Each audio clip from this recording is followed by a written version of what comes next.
pas un Parisien là-bas, je viens de province, je viens du Limousin et j'adore venir en région parce que c'est là que les choses se passent aussi. On pense qu'il y a tout ce qui se passe à Paris, c'est pas vrai.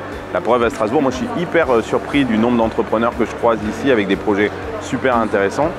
Moi ce que j'aime c'est les entrepreneurs, donc j'aime bien venir là où sont les entrepreneurs. Alors je vais beaucoup à Paris, je suis à San Francisco et puis à Strasbourg. Voilà, donc pourquoi pas.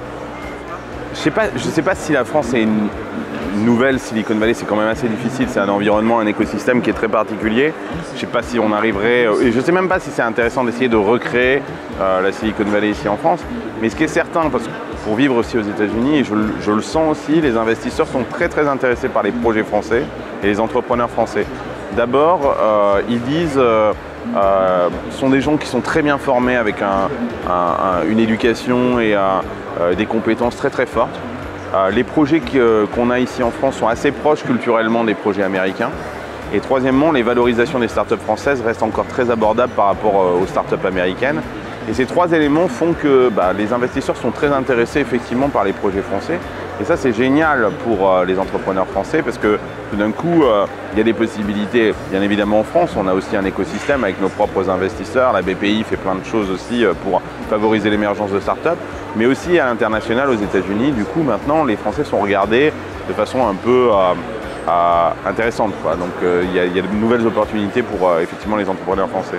Souvent, moi, je vois des entrepreneurs, des jeunes qui viennent et qui me disent « j'ai une idée ». C'est vraiment pas suffisant. L'idée, c'est un point de départ. On est tous équipés d'un cerveau, on peut tous avoir des idées, tout le monde a des idées d'ailleurs. Et quand toi, tu as une idée d'une start-up ou d'autre chose, il y a certainement 10 ou 20 personnes qui ont la même idée au même moment. Donc la différence, elle se fait essentiellement dans l'exécution. Et l'exécution, c'est comme quand on veut apprendre à nager. Il faut à un moment ou à un autre, il faut se jeter à l'eau. Et l'eau est froide. Donc ça, il ne faut pas attendre non plus que l'eau se réchauffe toute seule. L'eau est froide et il faut y aller et il faut se bouger. Donc l'idée, c'est pas suffisant. Il faut exécuter, il faut commencer à avoir quelque chose. Il ne faut pas non plus attendre d'avoir des fonds et des investissements pour exécuter. Il faut essayer de faire par soi-même quelque chose, démontrer qu'on est véritablement motivé, qu'on a un bout de projet qui tient la route et ensuite aller voir les investisseurs avec quelque chose qui a déjà commencé et pas simplement une idée sur un slideshow, ce qu'on appelle du slideware ou du vaporware, en fait, où c'est simplement quelques idées projetées sur un PowerPoint, ça ne suffit pas. Il y a plein d'entrepreneurs français dans la Silicon Valley qui sont très successful. Il y a des boîtes, Blablacar est successful en France, pas du tout aux États-Unis, n'est pas connu, mais il y a des boîtes comme Criteo par exemple, par Jean-Baptiste Rudel, qui est une plateforme d'advertising, qui est rentrée au Nasdaq. On pense à des business objects, même il y a quelques temps. Il y a des boîtes comme Talent, il y a des boîtes comme Scality, des choses comme ça qui sont aujourd'hui dirigées par des Français. Anaplan, qui est une boîte qui est dirigée par un Français, qui a une valorisation de fou.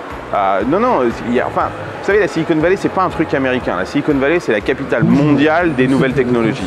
Donc, grosso modo, peu importe d'où ça vient, quoi, en fait. Il suffit de se dire, bon, Elon Musk n'est pas un Américain, le patron de SpaceX ou de Tesla, il est sud-africain. Je rappelle que les patrons de Google n'étaient pas américains, c'était des Russes. Donc voilà, c'est une capitale mondiale, quoi, en fait. Donc, voilà.